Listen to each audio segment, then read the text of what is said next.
آج میں یونیورسٹی میں تھا لیکن ریسنٹلی سپریم کورٹ نے پاکستان تحریک انصاف کا بلہ چھین لیا ہے اور ڈیموکریسی انڈرمائن ہو گئی ہے. تو مجھے لگتا ہے کہ پاکستانیوں کو چور ہنٹر کی ضرورت ہے.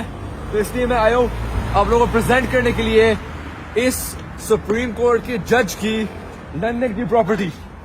ابھی میں کوئی ملیشیس انٹینٹ سے آپ لوگوں کو نہیں دکھا رہا ہوں یہ پراپرٹی. میں بس آپ لوگوں کو ایک پوائنٹ پروف کرنا چاہ رہا ہوں کہ یہ جو فیصلے ہے جیسے یہ بلہ چھین لی گیا پی ٹی آئی کا، اس سے پاکستان میں انسٹیبلٹی ابھی انکریز ہوئے گی، پولیٹیکل انسٹیبلٹی انکریز ہوئے گی اور ڈیموکریسی انڈرمائن ہوگی ہے پاکستان میں.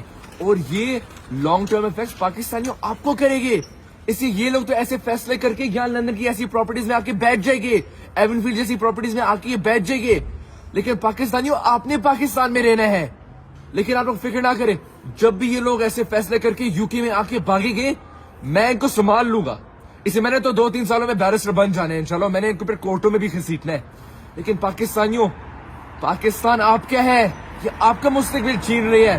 تو آنے والے الیکشنز میں آپ لوگ بھرپور ساتھ دے جمہوریت کا، عمران خان کا، ایک نیا پاکستان کا. پاکستان ان کا نہیں ہے، پاکستان آپ کا ہے. تو آپ واپس سے پاکستان لیں اور ایک نیا پاکستان بنائیں. پاکستان زندہ باد.